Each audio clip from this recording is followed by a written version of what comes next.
brother. Thank you. Price അല്ലോ. Please.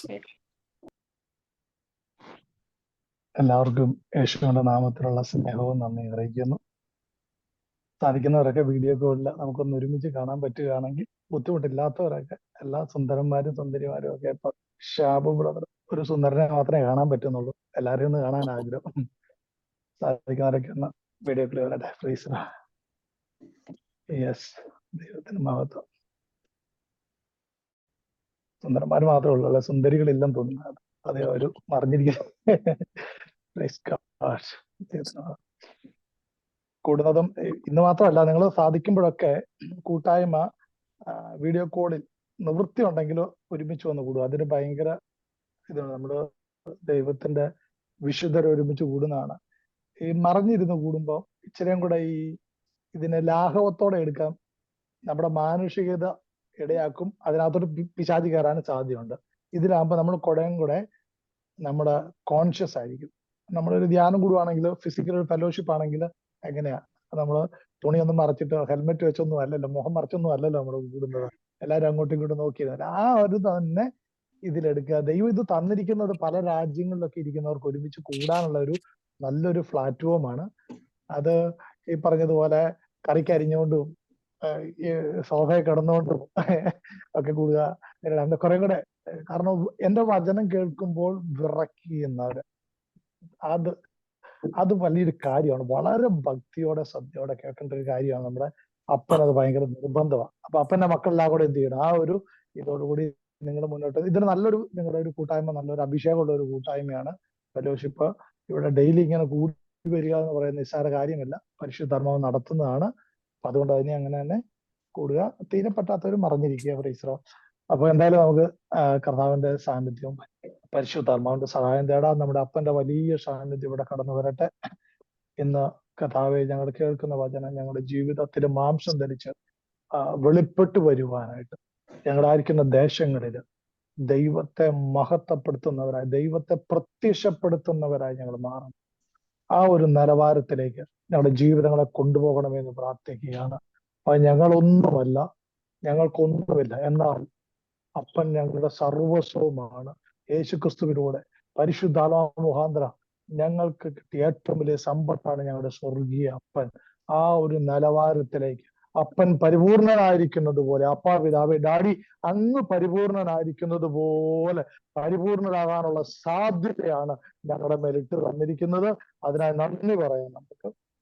നമുക്ക് കർത്താവിന്റെ പരിശുദ്ധ വചനത്തിലേക്ക് പ്രവേശിക്കാം. നമ്മളിന്ന് ദൈവവചനം ധ്യാനിക്കാനായിട്ട് നമ്മൾ എടുത്തിരിക്കുന്നത് യോഹന്നാന്റെ സുവിശേഷം 3-ാം അധ്യായം 5-ാം വാക്യം. കരിസ്മാറ്റിക് കൺവെൻഷൻ നമ്മൾ എന്നും മലയാളത്തിൽ കേൾക്കാൻ തുടങ്ങി അന്നോട്ടുള്ള പ്രഘോഷിക്കപ്പെടുന്ന ഒരു വചനമാണ്.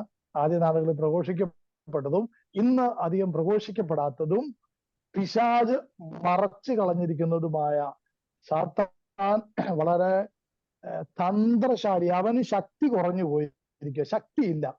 കൊളോസസ് 2:14 പറയുന്നത് പോലെ സകല ആധിപത്യങ്ങളെയും അധികാരങ്ങളെയും വാഴ്ചകളെയും യേശുക്രിസ്തു കുരിശിൽ തകർത്തതോടുകൂടെ അവന്റെ അധികാരം തകർന്നു പോയി. പക്ഷെ അവൻ എന്ത് ചെയ്യാ, തന്ത്രമുണ്ട്, തന്ത്രശാലിയാ, വളരെ വക്രബുദ്ധി. അതുകൊണ്ട് അവൻ തന്ത്രപരമായിട്ട് പല കാര്യങ്ങളും അവൻ മറച്ചു കളഞ്ഞിരിക്കുക കേട്ടോ, മറച്ചു കളഞ്ഞിരിക്കുക.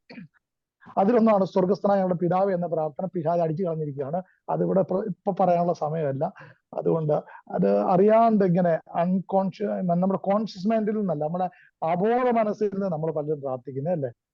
അച്ഛൻ എപ്പോഴെങ്കിലും ആരെങ്കിലും സ്വർഗസ്ഥനായ ഞങ്ങളുടെ പിതാവേ എന്ന് പറഞ്ഞാൽ നമ്മുടെ തലകുത്തി നിൽക്കുകയാണെങ്കിൽ അറിയാണ്ട് പറഞ്ഞു പോകും. എന്ത് പറഞ്ഞു, അങ്ങനെ രാജ്യം ഇത് വന്നു പോകും എന്നുള്ളതാണ്. അപ്പൊ ആ നിലവാരത്തിലേക്ക് പലതിനെയും പിശാച് കളഞ്ഞിരിക്കുകയാണ്. ഈ ഒരു വചനം ഇന്ന് നമ്മൾ ദൈവകൃപയിൽ ഒന്ന് ആശ്രയിച്ച് നമ്മളൊന്ന് ചിന്തിക്കുകയാണ്. ഒരിക്കൽ കൂടെ കർത്താവിന്റെ മഹത്വം നമ്മുടെ വരാനായിട്ട് ഇടയാകട്ടെ. അവിടെ ഇങ്ങനെ പറഞ്ഞത്, സത്യം സത്യമായി ഞാൻ നിന്നോട് പറയുന്നു, ജലത്താലും ആത്മാവിനാലും ജനിക്കുന്നില്ലെങ്കിൽ ഒരുവനും ദൈവരാജ്യത്തിൽ പ്രവേശിക്കുക സാധ്യമല്ല. അപ്പോൾ നമ്മള് ലോകരാജ്യത്തിൽ നിന്ന് മറ്റെവിടേക്കോ നമ്മൾ പ്രവേശിക്കേണ്ടത് കർത്താവ് വന്ന് പഠിപ്പിച്ചു. Price the Lord. നമ്മൾ ലോകരാജ്യത്തിലല്ല ജീവിക്കേണ്ടത്, നമ്മൾ എവിടെ ഇരിക്കേണ്ടത്? ദൈവരാജ്യത്തിൽ ജീവിക്കാൻ വിളിക്കപ്പെടാ. ഇതാണ് ബോൺ അഗെയിൻ, വീണ്ടും ജനനം പ്രാപിക്കണം. അതിന്റെ ആവശ്യകത അതാണ്. ഇന്ന് അത് പ്രസംഗ വേദികളിൽ നിന്ന്, സുവിശേഷ പ്രഘോഷണ വേദികളിൽ നിന്ന് മറഞ്ഞു പോയിരിക്കുകയാണ്. കാരണം അത് ആദ്യ നാളുകളിൽ മാത്രമാണ് ഇത് പ്രസംഗിക്കപ്പെട്ടിരിക്കുന്നത്. ഓക്കെ, അന്നുകൊണ്ട് അവിടെ തീർന്നതല്ല ഇത്. ഇതിന്ന് അത് ഭയങ്കര രഹസ്യമാണ്. ഇത് ആഴങ്ങളിലേക്ക് പോകേണ്ടതാണ്. കാരണം യേശുവിന്റെ എൻട്രൻസും സ്നാപകന്റെ എൻട്രൻസും എങ്ങനെയാണ്? നല്ലൊരു ബാക്ക്ഗ്രൗണ്ട് മ്യൂസിക്കോടുകൂടി ആകുന്നത് നമ്മൾ ഇമാജിൻ ചെയ്യാനല്ല. എങ്ങനെയാണ് സ്നാപകൻ കയറി വന്നത്? മാനസാന്തരപ്പെടുവിൻ, ദൈവരാജ്യം സമീപിച്ചിരിക്കുന്നു. യേശു വന്നത് എങ്ങനെയാണ്? മരുഭൂമിയിൽ നിന്ന് യേശു ആത്മാവിന്റെ ശക്തിയോടെ മടങ്ങി വന്ന് അവൻ ആദ്യം വിളിച്ചു പറയുന്നത് എന്താണ്? മാനസാന്തരപ്പെടുവിൻ, ദൈവരാജ്യം സമീപിച്ചിരിക്കുന്നു. ദൈവരാജ്യം എവിടെ സമീപിച്ചിരിക്കുന്നു? ആരെ സമീപിച്ചിരിക്കുന്നു? ഇതാണ് ചോദ്യം. ദൈവരാജ്യം എവിടാണ്? ഇത് വളരെ വളരെ വളരെ വളരെ വളരെ വളരെ ഇമ്പോർട്ടന്റ് ആയ വിഷയമാണ്. യേശു ആരംഭിച്ചത് ദൈവരാജ്യത്തെ കുറിച്ച് പറഞ്ഞുകൊണ്ടാണ്. യേശു ഉത്ഥാനത്തിന് ശേഷം ഉയർത്തെഴുന്നേറ്റ് ഭൂമിയിൽ 40 ദിവസം പഠിപ്പിച്ചതും ദൈവരാജ്യത്തെ കുറിച്ച് പ്രസംഗിച്ചുകൊണ്ട് അവൻ കടന്നുപോയത്. അവൻ കടന്നു വന്നത്, തന്റെ സുവിശേഷ പ്രഘോഷണം ആരംഭിച്ചത് ദൈവരാജ്യത്തെ കുറിച്ച് പ്രസംഗിച്ചുകൊണ്ടാണ്. അവൻ തന്റെ ഭൂമിയിലെ സുവിശേഷ പ്രഘോഷണം നിർത്തിപ്പോയതും ദൈവരാജ്യത്തെ കുറിച്ച് പ്രസംഗിച്ചിട്ടുണ്ട്. അപ്പോൾ ഇത് വളരെ ഇമ്പോർട്ടന്റ് ആയ വിഷയമാണ്. അവൻ വന്ന് ഭൂമിയിൽ ശുശ്രൂഷ ആരംഭിച്ചപ്പോൾ തൊട്ട് ഭൂമിയിലെ ശുശ്രൂഷ അവസാനിപ്പിക്കുന്നത് വരെ അവൻ പഠിപ്പിച്ചത് മുഴുവൻ ആരെ കുറിച്ചാണ്? എന്തിനെ കുറിച്ചാണ്? ദൈവരാജ്യത്തെ കുറിച്ചും ദൈവരാജ്യത്തിലെ ഉന്നതനായ നേതാവായ നമ്മുടെ അപ്പനായ പിതാവിനെ കുറിച്ചുമാണ് പഠിപ്പിച്ചത്. Praise the Lord. ദൈവരാജ്യമുണ്ട്. ദൈവരാജ്യം എന്നുള്ളത് വാസ്തവമാണ്. അതിനകത്തെ രാജാവും ഭരണാധിപനുമായ ഒരു പിതാവായ ദൈവമുണ്ട്. ഇത് രണ്ടും നമ്മൾ അംഗീകരിച്ചാൽ മാത്രമാണ് നമ്മുടെ ക്രിസ്തീയ ജീവിതം നാൾക്ക് നാൾ പ്രബലപ്പെടുത്തുള്ളൂ. അല്ലെങ്കിൽ നമ്മൾ മതാത്മക ജീവിതത്തിലും അനുഷ്ഠാന ജീവിതത്തിലും നമ്മൾ ഒതുങ്ങിപ്പോകും. ഞാൻ ഇച്ചിരി ഓപ്പൺ ആയിട്ട് സംസാരിക്കുകയാണ്. പിണക്കൊന്നും ആർക്കും തോന്നരുത്. ഇത് പറയാനാണ് അപ്പൻ എന്നെ ആക്കി വെച്ചിരിക്കുന്നത്. നമ്മളെല്ലാവരും മക്കളാണ്, ഈ അപ്പന്റെ മക്കളാണ്. ഇതാണ് നമ്മൾ അറിയേണ്ടത്. ഹൈന്ദവ മതം, ബുദ്ധമതം, ഇസ്ലാം മതം, ഇതുപോലൊരു മതമല്ല ക്രൈസ്തവ മതം. യേശു വന്ന് പഠിപ്പിച്ചത് ദൈവരാജ്യമാണ്. ഇത് അവൻ സ്ഥാപിച്ചത് സഭയാണ്. ഈ സഭ ജീവിക്കേണ്ടത് ലോകരാജ്യത്തിലല്ല, പിന്നെ എവിടെയാണ്? ദൈവരാജ്യത്തിലാണ്. പക്ഷെ ഇന്ന് നിർഭാഗ്യകർ എന്ന് പറയട്ടെ, ദൈവത്തിന്റെ സഭ എന്ന് പറയപ്പെടുന്ന സമൂഹം ജീവിക്കുന്നത് ലോകരാജ്യത്തിലാണ്. അതവിടെ നിൽക്കുന്നത്. അതിലേക്ക് അപ്പോൾ ഇവിടെ പറഞ്ഞതാണ്, സത്യസത്യമായി ഞാൻ നിങ്ങളോട് പറയുന്നു, നിങ്ങൾ ആത്മാവിനാലും ജലത്താലും ജനിക്കുന്നില്ലെങ്കിൽ ഒരുവനും ദൈവരാജ്യത്തിൽ പ്രവേശിക്കുക സാധ്യമല്ല. അപ്പോൾ മറ്റൊരു രാജ്യത്തിലേക്ക് നമ്മൾ പ്രവേശിക്കാനാണ് ക്രിസ്തു വന്ന് പഠിപ്പിച്ചത്. പിതാവിന്റെ ഭരണത്തിൻ കീഴിൽ പിതാവിനോടൊത്ത് ആയിരിക്കാൻ, അതിലേക്ക് ക്ഷണിക്കുവാൻ, വീണുപോയ നമ്മളെ കൂട്ടിക്കൊണ്ടു പോകുവാനായിട്ടാണ് യേശു ക്രിസ്തുവിനെ പിതാവായ ദൈവം അയച്ചത്, അഥവാ യേശു ക്രിസ്തു വന്നത്. നമ്മൾ അതിലേക്ക് പ്രവേശിക്കാത്തത്തോളം കാലം പ്രിയപ്പെട്ടവരെ, നമ്മൾ ദൈവത്തിന്റെ മക്കളാണെന്ന് പ്രസംഗങ്ങളിൽ പറയാം. എനിക്ക് വേണേ നിങ്ങൾ വിളിക്കുക, ഓ പ്രിയ ദൈവത്തിന്റെ മക്കളെ എന്ന് നിങ്ങൾ അഭിസംബോധന ചെയ്യാം. പക്ഷെ മക്കളായിട്ടില്ല. മക്കൾ ജീവിക്കുന്നത് എവിടാന്നറിയാമോ? ദൈവരാജ്യത്തിലാണ്, അപ്പന്റെ ഭവനത്തിലാണ്, അപ്പന്റെ രാജ്യത്തിലാണ്. അപ്പോൾ ഇത് വേറെ എവിടെയോ നമ്മൾ കേറണം. ലൂക്കാസ് സുവിശേഷം 17-ാം അധ്യായം 27 പറയുന്നു. ദൈവരാജ്യം എവിടെയാണ്? മരിച്ചതിന് ശേഷം നമ്മൾ പെട്ടിക്കകത്ത് കയറി കഴിഞ്ഞ് കല്ലറയ്ക്കകത്തുകൂടെ ചെല്ലുന്നതാണ് ദൈവരാജ്യം എന്ന അനേകർ വിചാരിച്ചിരിക്കുന്നത്. സ്വർഗരാജ്യത്തെ ഉദ്ദേശിച്ച് ആണോ? അല്ല. ദൈവരാജ്യം എവിടെയാണ്? നമ്മളുടെ ഇടയിൽ തന്നെ. അതിന്റെ POC ബൈബിളിൽ അതിന്റെ ഫുട് നോട്ട് കിടപ്പുണ്ട്. ദൈവരാജ്യം നിങ്ങളിൽ തന്നെ എന്ന് വ്യാഖ്യാനിക്കാം, വിവർത്തനം ചെയ്യാം. എന്ന് വെച്ചാൽ നമ്മളിൽ തന്നെ. പ്രിയപ്പെട്ടവര്, അസാധാരണമായ ഒരു വിളിയിലേക്കാണ് ദൈവം നമ്മളെ കൊണ്ടുവന്നിരിക്കുന്നത്. ആത്മാവിനാലും ജലത്താലും നിങ്ങൾ വീണ്ടും ജനിക്കണം. അതൊന്ന് ഞാൻ പറഞ്ഞോട്ടെ. ഇതൊരു സൂപ്പർ നാച്ചുറൽ വിളിയാണ്, ജനനമാണ്.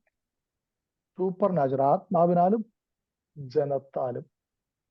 എങ്ങനെയാണ്? വചനത്താലും പരിശുദ്ധാത്മാവിനാലും വചനത്താലും ഉള്ള വീണ്ടും ജനനം. അത് സൂപ്പർ നാച്ചുറൽ. ഇച്ചിരിയും കൂടെ ഡീപ്പായിട്ട് പറഞ്ഞാൽ യേശു ജനിച്ചത് എങ്ങനെയാ? പരിശുദ്ധാത്മാ. സൂപ്പർ നാച്ചുറലാ. വീണ്ടും ജനിക്കുന്നവരുടെ അവസ്ഥയും സൂപ്പർ നാച്ചുറലാണ്. യോഹന്നാന്റെ സുവിശേഷം 1-ാം അധ്യായത്തിൽ പറയുന്നുണ്ടല്ലോ, അവൻ മനുഷ്യനിൽ നിന്നോ പുരുഷന്റെ ബീജത്തിൽ നിന്നോ അല്ല, അവൻ ദൈവത്തിൽ നിന്നാണ്, ദൈവവചനത്തിൽ നിന്നാണ് ജനിക്കുന്നത്. അതിനെ സൂപ്പർ നാച്ചുറൽ. നമ്മൾ ഇതിനെ വളരെ ഗൗരവമായി ആഴത്തിൽ ദൈവവചനം ധ്യാനിക്കുമ്പോൾ അപ്പോൾ തന്നെ അത് നമ്മൾ നിറവേറുകയും നമ്മൾ അതിനകത്തോട്ട് കയറി ചെയ്യുന്നത്. ലൂക്കാസ് സുവിശേഷം 4:18 യേശു പറഞ്ഞു, നിങ്ങൾ കേട്ടുകൊണ്ടിരിക്കുമ്പോൾ, ഒരു കാര്യം ഗ്രഹിക്കുമ്പോൾ തന്നെ അത് നിറവേറുകയാണ് ചെയ്യുന്നത്. അപ്പോ ഒരു ദൈവവചനത്തിൽ നിന്ന് നമുക്കൊരു വെളിപാട് കിട്ടുമ്പോൾ നമ്മൾ അതിനകത്ത് പ്രവേശിച്ചു. ആ വെളിപാട് ദൈവം തരുന്നത് നമ്മളെ അതിനകത്തേക്ക് ആക്കുവാൻ വേണ്ടിയാ. അതുകൊണ്ടാണ് ക്രിസ്തു ദൈവവചനത്തിലുള്ള കേൾവിയിൽ നിന്നാണ് വിശ്വാസം ഉണ്ടാകുന്നതെന്ന് പറയുന്നത്. വിശ്വസിക്കുന്നവരെല്ലാം ദൈവത്തിന്റെ മക്കളായി മാറുകയാണ്. അപ്പോൾ ഈ നമ്മൾക്ക് ഈ വീണ്ടും ജനനം എന്ന് പറയുന്നത് സൂപ്പർ നാച്ചുറൽ ആണ്. എന്ന് വെച്ചാൽ യേശു ക്രിസ്തുവിനെ പോലെ തന്നെ നമ്മൾ ആ നിലവാരത്തിലേക്ക് വരിക.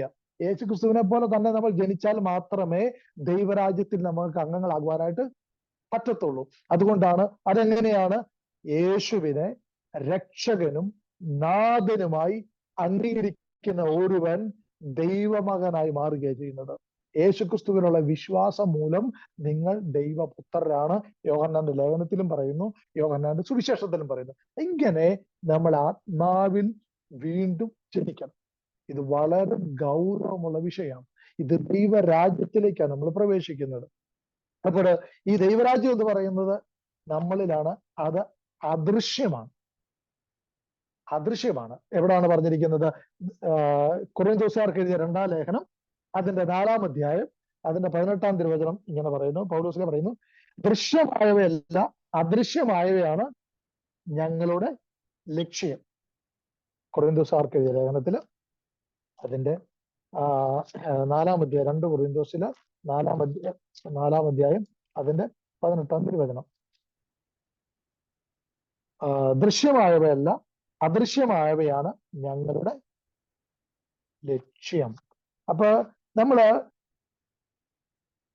വിശ്വാസ പ്രമാണത്തിൽ നമ്മളിങ്ങനെ പ്രാർത്ഥിക്കുന്നുണ്ട്. എങ്ങനെയാണ്? ദൃശ്യവും അദൃശ്യവുമായ സകലത്തിന്റെയും സൃഷ്ടാവിൽ ഞങ്ങൾ വിശ്വസിക്കുന്നു.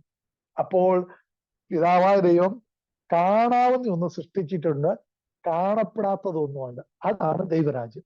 കാണപ്പെടുന്ന ലോകരാജ്യവുമുണ്ട്, കാണപ്പെടാത്ത ദൈവരാജ്യവും സൃഷ്ടിച്ചിട്ടുണ്ട്.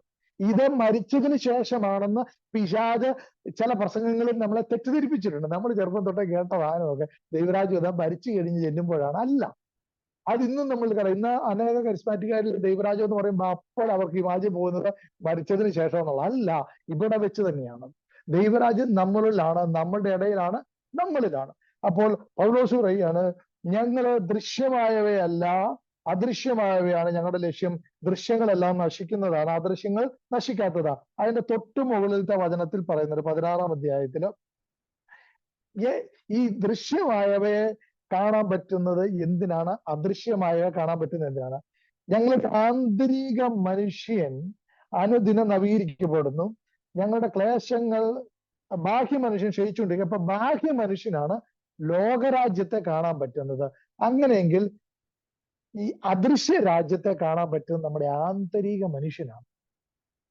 ഈ ആന്തരിക മനുഷ്യനാണ് പുതുക്കപ്പെടുന്നത്, പുതിയ സൃഷ്ടിയാവുന്നത്, ന്യൂ മാൻ ആവുന്നത്.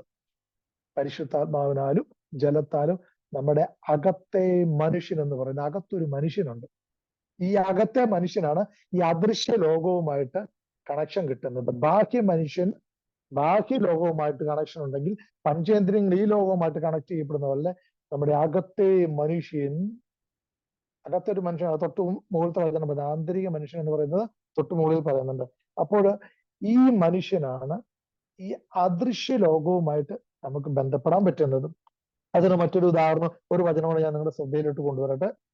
എഫെസോസുകാർക്ക് എഴുതിയ ലേഖനം 1-ാം അധ്യായത്തില് അവിടെ 18-ാം വാക്യത്തിൽ പറയുന്നുണ്ടല്ലോ, നിങ്ങളുടെ ആന്തരിക നേത്രങ്ങൾ പ്രകാശിപ്പിക്കപ്പെടണം. അപ്പൊ അകത്തെ മനുഷ്യന് ഉള്ളത് കൊണ്ടാണ് ഈ അകത്തൊരു കണ്ണുള്ളത്. ഇത് നമ്മൾക്ക് കാണേണ്ട ഒരു ആവശ്യമാണ്. ഈ അകത്തെ മനുഷ്യനുണ്ടെന്ന് ഞാൻ പറഞ്ഞു വരുന്നത് ഈ ദൈവരാജ്യത്തിലേക്കുള്ള ചില കാര്യങ്ങൾ പറഞ്ഞു വരാൻ വേണ്ടിയാ.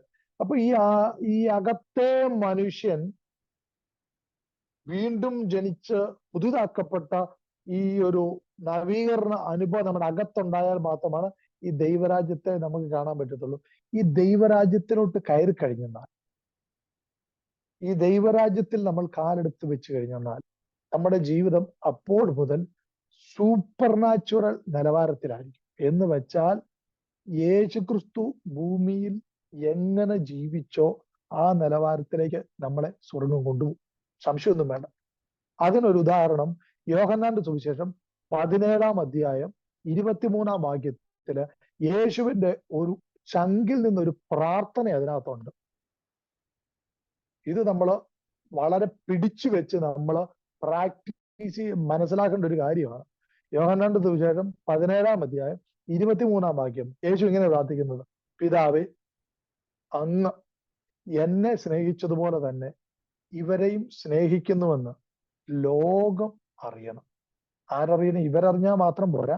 ആരറിയണം? ലോകം അറിയണം. യേശുവിന്റെ പ്രാർത്ഥന ഇത് വളരെ അസാധാരണ നിലവാരം നമ്മളിൽ കൊണ്ടുവരുന്ന ഒരു പ്രാർത്ഥന. നമ്മളിത് അറിയണം. ഇതറിയുമ്പോഴാണ് നമുക്ക് ആവേശം ഉണ്ടാകുന്നത്. ഇതറിഞ്ഞാൽ പിശാച് ഞെട്ടും. നമ്മളിത് അറിയുമ്പോൾ പിശാച് ഞെട്ടും. അയ്യോ, ഇവരിത് അറിഞ്ഞോണോ? അറിഞ്ഞില്ലെങ്കിൽ പിശാചിന് ഒരു ഞൊട്ടില്ല, പിശാച് ഞൊട്ടും. ഇതറിഞ്ഞാൽ പിശാച് ഞെട്ടും, അല്ലെങ്കിൽ പിശാച് നമുക്ക് ഞൊട്ടും. യേശു ഇങ്ങനെ പ്രാർത്ഥിച്ചത്: പിതാവേ, അങ്ങ് എന്നെ സ്നേഹിച്ചതുപോലെ തന്നെ ഇവരെയും സ്നേഹിക്കുന്നുവെന്ന് ലോകം അറിയണം. എന്തിനാ ലോകം അറിയുന്നത്? ഉദാഹരണം പറഞ്ഞ, പിതാവേ, അങ്ങ് എന്നെ സ്നേഹിച്ചതുപോലെ തന്നെ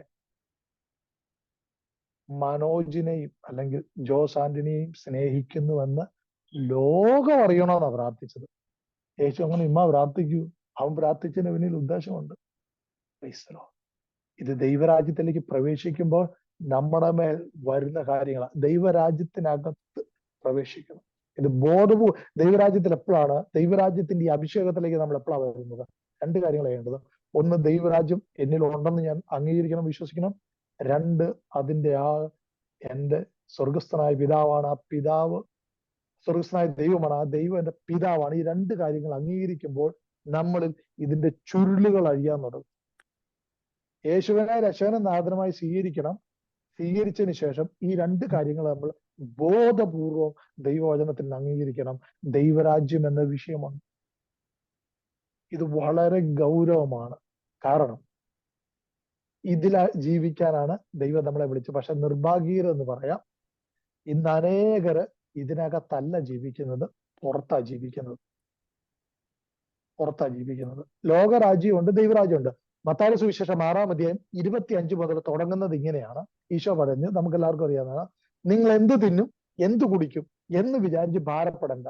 ജീവനേക്കാൾ ആഹാരവും ശരീരത്തെക്കാൾ വസ്ത്രവും ശ്രേഷ്ഠമാണ്. എന്ന് വെച്ചാൽ ഈ രണ്ട് കാര്യങ്ങളിലും ദൈവം ശ്രദ്ധാലുവാണെന്ന് പറയുന്നത്. നമ്മൾ ഏറ്റവും ശ്രദ്ധിക്കുന്നതല്ല ഭക്ഷണവും വസ്ത്രവും. ഇതൊക്കെ കിട്ടാൻ വേണ്ടിയാണ് നമ്മളെല്ലാം UK വന്നിരിക്കുന്നത്, അല്ലെ? ഇത് കുറച്ച് നല്ല നിലവാരത്തിലേക്ക് വരാൻ വേണ്ടിയാണ്, ഒരു ഹൈ ക്ലാസ് ലെവലിലേക്ക് കൊണ്ടുവരണം. നമ്മുടെ ബാധ്യതകൾ മാറി നമ്മളൊരു നല്ല ലൈഫ് സ്റ്റൈൽ വരണം, സ്റ്റാൻഡേർഡ്. അതിനുവേണ്ടിയാണ് വന്നിരിക്കുന്നത്. എന്നാൽ യേശു പറയുകയാണ്, ഇത് ലോകരാജ്യത്തിലെ കാര്യമാണ്. ലോകരാജ്യത്തില് നമ്മുടെ ശരീരത്തെക്കുറിച്ച് ദൈവം വളരെ ശ്രദ്ധാലുവാണ്. നിങ്ങളുടെ ശരീരത്തെക്കാൾ വസ്ത്രത്തെക്കാൾ ശ്രേഷ്ഠമാണ് നിങ്ങളുടെ ശരീരം.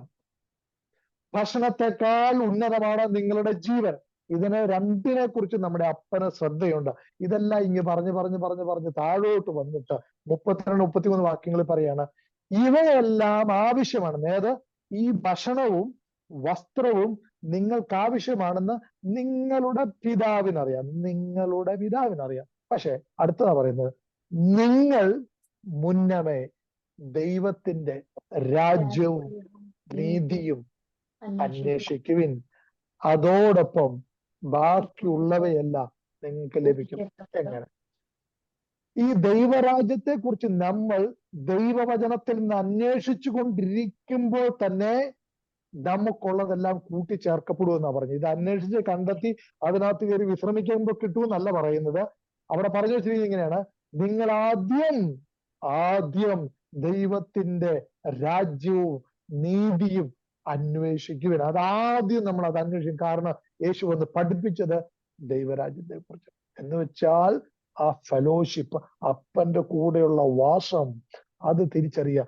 അത് തിരിച്ചറിയുമ്പോൾ ബാക്കിയെല്ലാം ലഭിക്കും. മറ്റേത് ലോകരാജ്യത്തിന്റെ ഏത് ഈ ഭക്ഷണവും വസ്ത്രവും അന്വേഷിക്കുന്നതൊക്കെ ലോകരാജ്യത്തിന്റെ നിലവാരമാണ്.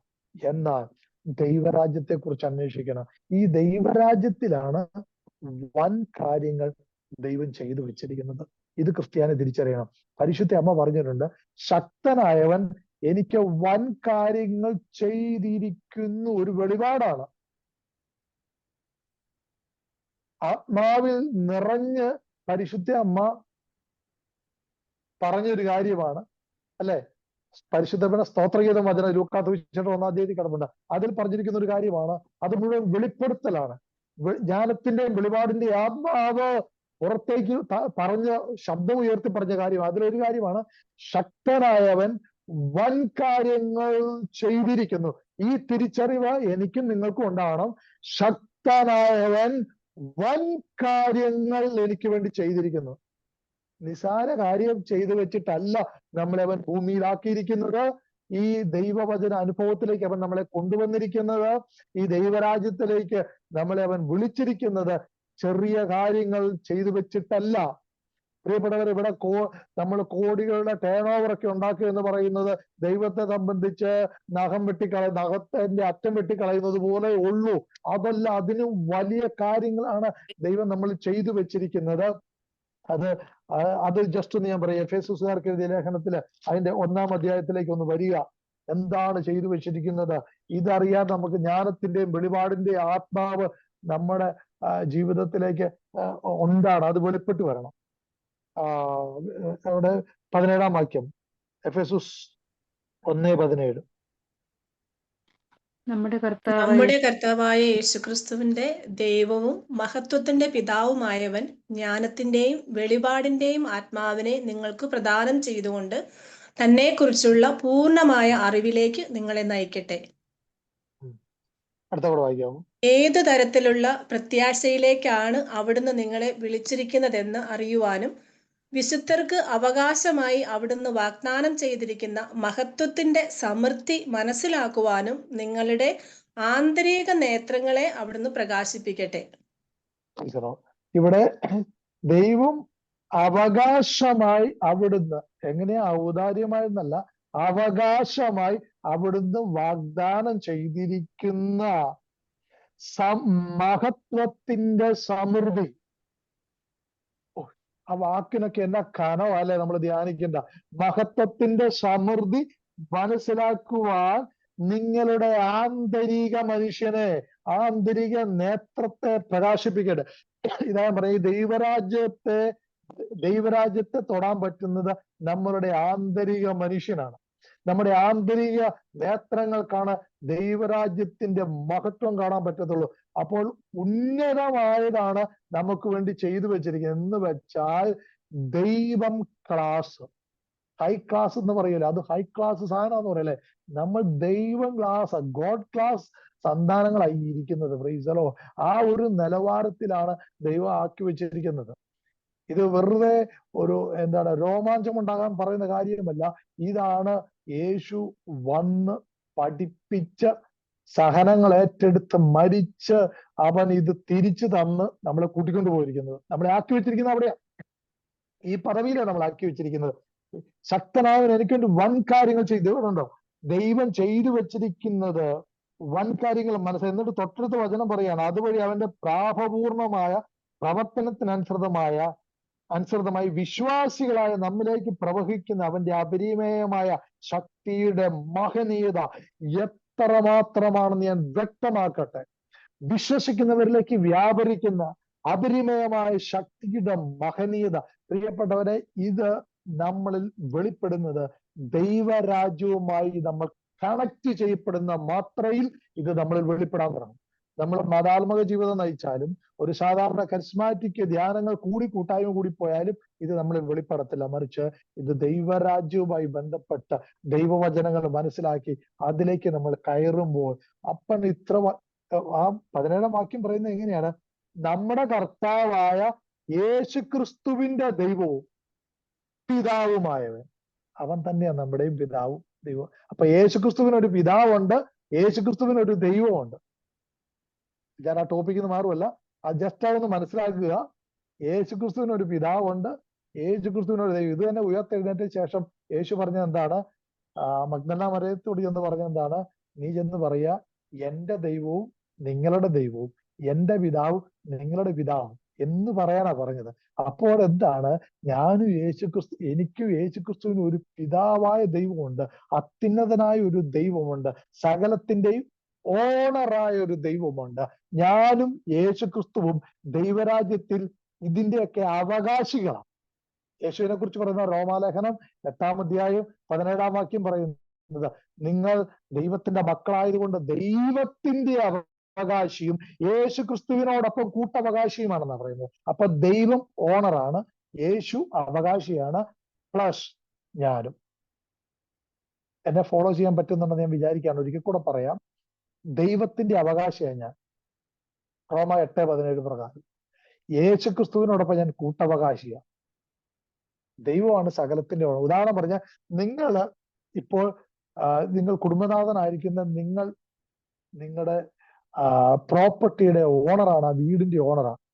നിങ്ങളുടെ മക്കൾ ഓണറാണോ? അല്ല. ഈ നിങ്ങൾ ഉണ്ടാക്കിയിട്ടിരിക്കുന്ന സകലത്തിന്റെയും അവകാശിയാണ് ആര്? നിങ്ങളുടെ കുഞ്ഞ്. നിങ്ങളുടെ ബിസിനസിന്റെ ഓണർ ഇപ്പോൾ നിങ്ങളാണ്, പക്ഷെ ആ കുഞ്ഞ് ഓണർ അല്ല, പക്ഷെ അവൻ ഇതിന് സകലത്തിന്റെയും അവകാശി. ഇതുപോലെ യേശുക്രിസ്തുവിനോടൊപ്പം നമ്മൾ ഈ സകലത്തിന്റെയും അവകാശി. അപ്പോൾ ഈ ഒരു നിലവാരത്തിലേക്കാണ് നമ്മൾ കയറേണ്ടത്. ആ ദൈവത്തിന്റെ സകലതിനും നമ്മൾ അവകാശികളാക്കി വിളിക്കുക. വൻ കാര്യങ്ങൾ.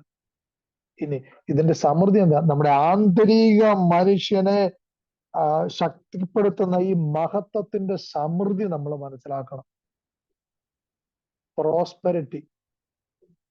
ഞാൻ പ്രോസ്പെരിറ്റി ഗോസ്പലിൽ വിശ്വസിക്കുന്ന ഒരാളാണ്. ഇത് കേൾക്കുന്ന പലർക്കും ബുദ്ധിമുട്ടാണ്. ഞാൻ എന്താണെന്ന് പറഞ്ഞോട്ടെ കേട്ടോ.